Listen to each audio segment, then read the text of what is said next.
मंजू और दिव्या की एक ननद है संजना, जो कि बहुत बड़बोली होती है। उसके मुंह में जो भी आता वो बिना सोचे समझे बोल देती। घर की दोनों बहुओं को संजना की बातों का बहुत बुरा लगता है। वो अपनी सास रेखा से कहती तो रेखा अपनी बेटी को ही सपोर्ट करती। एक दिन संजना मंजू से कहती है, भाभी, आप सुबह सुबह पूरे घर में पानी क्यों फेंक देती हो? पानी तो नहीं फेंका, मैं घर धो रही हूँ संजना। पहले आप अपना मुंह धो लो, बाद में घर धोना। ये तुम्हारी तमीज है बात करने की? अपनी भाभी से कोई ऐसे बात करता है क्या? मैं आपसे तमीज से ही बात कर रही हूँ। अभी आपने मेरी बदतमीजी देखी कहाँ है? अब संजना दिव्या के पास आती है और उससे कहती है, क्या बनाया है तुमने खाने में? गोभी के पराठे। भाभी, आप तो दिन भर गाय की तरह चरती रहती हो। आप अपनी सेहत का तो ख्याल नहीं रखती, कम से कम हमारी सेहत का तो ख्याल रखा करो। रोज पराठे बनाकर बैठ जाती हो। ये किस तरह से बात कर रही हो मुझसे तुम? छोटे बड़े का कुछ लिहाज है कि नहीं? जो इंसान जिस लायक होता है ना, उससे उसी लहजे में बात करती हूँ मैं, समझिए आप। संजना की बातें दोनों बहुओं को बहुत बुरी लगती है। वे सास के पास जाकर सारी बात बताती है। ये सुनने के बाद रेखा कहती है, अरे तो इसमें इतना बुरा मानने की क्या बात है? सच्ची तो कहा है मेरी बेटी ने। मंजू, तुम ना सुबह सुबह घर धोने बैठ जाती हो, और दिव्या तुम रोज पराठे ही तो बनाती हो। अब यही बात संजना ने बोल दी तो तुम्हें बुरी लग गई। ठीक है माँ जी, आपकी बेटी हमेशा सही बोलती है, लेकिन बात करने का एक तरीका होता है ना, एक ढंग होता है। आप संजना को समझा दीजिए कि वो आगे से हमसे तमीज से बात करें। माँ जी, लोग अपने नौकरों से भी अच्छे से बात करते होंगे, लेकिन ये तो हमें इस घर का नौकर भी नहीं समझती। दोनों बहुओं की बात सुनकर भी रेखा के कान पर जूं तक नहीं रेंगती और संजना का स्वभाव बिल्कुल नहीं बदलता। एक दिन मंजू और दिव्या मायके जाती हैं। दोनों अपने घर वालों के लिए बहुत सारा खाना बनाती है और उनके सामने रख देती है। तभी संजना कहती है, अरे भाभी, आप दोनों ने तो अपने मायके वालों के लिए कितना कुछ बनाया है, और हमें रूखा सूखा ही देते हो खाने के लिए।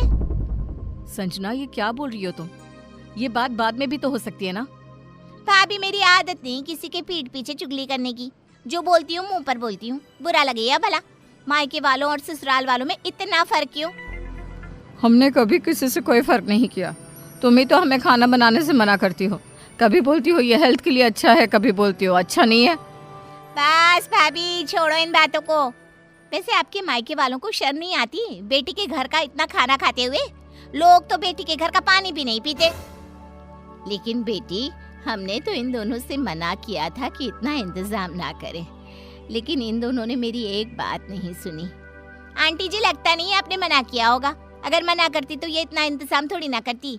वैसे भी आपको फ्री में इतना खाने को मिल रहा है तो कौन मना करेगा? अब दिव्या की माँ कहती है, बेटा, हमने इन दोनों को मना किया था। अगर हमारा आना तुम्हें अच्छा नहीं लगा तो हम चले जाते हैं और ये सारा खाना तुम ही खा लेना। हम तो बस अपनी बेटियों से मिलने आए थे, तुम्हारे घर का खाना खाने नहीं आए थे। हम तो जा रहे हैं समधन जी, लेकिन आप अपनी बेटी को थोड़ी तमीज सिखाइए। घर आए मेहमानों से इस तरह से बात नहीं करते। क्या कहा आपने? मुझे तमीज सीखनी चाहिए? आप दोनों ने अपनी अपनी बेटियों को हमारे सर पर फेंक दिया है। इन दोनों को है क्या कोई तमीज? ना इनकी शक्ल अच्छी है, ना दोनों में अकल है। आप दोनों को शर्म नहीं आई ऐसी बेटियों की शादी हमारे घर में करते हुए? बेचारे मेरे दोनों भाई इन मुसीबतों को कैसे झेल रहे हैं ये तो हम ही जानते हैं। इस तरह संजना अपनी भाभीियों की माँ को उल्टा सीधा सुनाकर चली गई। मंजू और दिव्या ने अपनी सास से कहा, माँ जी, संजना ने मेरी माँ को कितना उल्टा सीधा सुनाया, लेकिन आपने उससे एक बार भी चुप रहने के लिए नहीं कहा। अरे बहू, मेरी बेटी ने ऐसा भी क्या बोल दिया जो तुम दोनों इतनी लाल पीली हो रही हो? माँ जी, आपको नहीं लगता कि संजना को हमारे घर वालों से ऐसे बात नहीं करनी चाहिए थी? वो बिना कुछ खाए पिए चले गए और शायद अब कभी हमारे घर ना आए। अरे मत आने दो ना, तुम चली जाना अपने घर वालों से मिलने। और देखो, छोटी छोटी बातों पर इतना ध्यान मत दिया करो। अरे ऐसी बातें तो होती रहती है। रेखा ये बोलकर चली जाती है। अपनी सास के जाने के बाद मंजू दिव्या से कहती है, देखा दिव्या, संजना ने हम दोनों की माँ की इतनी इंसल्ट की, लेकिन माँ जी को ये बात छोटी सी लग रही है। दीदी, हमें इस संजना को सबक सिखाना ही होगा। अब पानी सर से ऊपर चला गया है, हमें कुछ न कुछ जरूर करना होगा। तुम ठीक कह रही हो, लेकिन हम घर में रोज रोज इन दोनों से लड़ तो नहीं सकते, इसलिए हमें सही वक्त का इंतजार करना पड़ेगा। अब दोनों बहुएं अपनी ननद को सबक सिखाने का इंतजार करती हैं और एक दिन वो सही वक्त आ भी जाता है जब संजना को लड़के वाले देखने आते हैं। उनके लिए मंजू और दिव्या बहुत सारा खाना बनाती है। तभी मंजू कहती है, अरे आप लोगों ने तो कुछ खाया भी नहीं, खाइए ना, ये सब कुछ संजना ने बनाया है। अरे वाह वाह संजना, किचन में तुम्हारे हाथ तो बहुत जल्दी जल्दी चलते हैं। इतना सारा खाने की चीजें तुमने बनाई? आंटी, आपने हमारी संजना की जुबान नहीं देखी, वो इसके हाथों से भी ज्यादा तेज चलती है। अब आप संजना को बहू बनाकर ले जाओगी तब पता चलेगा आपको। ये क्या कह रही हो बहू? हमारी दिव्या बहू को ना मजाक करने की आदत है। माँ जी, इसमें गलती क्या है? सही तो कह रही है आंटी जी, हमारी संजना में सारे गुण हैं। आप उससे कितना भी कुछ कह लो, वो पलट कर जवाब तक नहीं देती। बस जब भी सुनाती है ना, खरी खोटी सुनाती है और इतना बोलती है कि सामने वाले की बोलते बंद कर देती है। क्यों संजना? और आंटी जी, हमारी ननद का स्वभाव तो इतना चंचल है कि बस पूछो मत। कभी किसी से सीधे मुंह बात नहीं करती, लेकिन आज पता नहीं क्यों इतनी शांत बैठी है।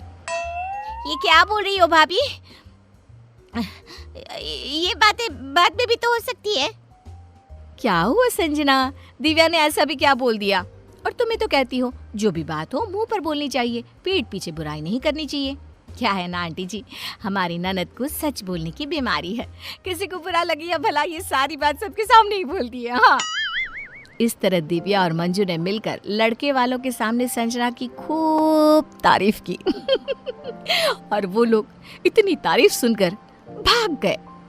उनके जाने के बाद रेखा और संजना घर की दोनों बहुओं पर बरस पड़ी। यह कोई तरीका है घर आए मेहमानों से बात करने का? माँ जी, आपने अपनी बेटी को यही तो तरीका सिखाया है, तो हमने भी सीख लिया, देर से ही सही। माँ, मैं कहती थी ना, इन दोनों को अकल नहीं है। कितना अच्छा रिश्ता आया था, आप दोनों की वजह से सब कुछ खराब हो गया। संजना, हमें तो अभी अभी अकल आई है। पहले तो हम भी पागल थे जो तुम्हारी बातें बर्दाश्त करते थे। तुम्हें क्या लगा तुम ही बड़बोली हो? हम भी तुमसे ज्यादा बड़बोले बन सकते हैं, दिखा दिया ना आज।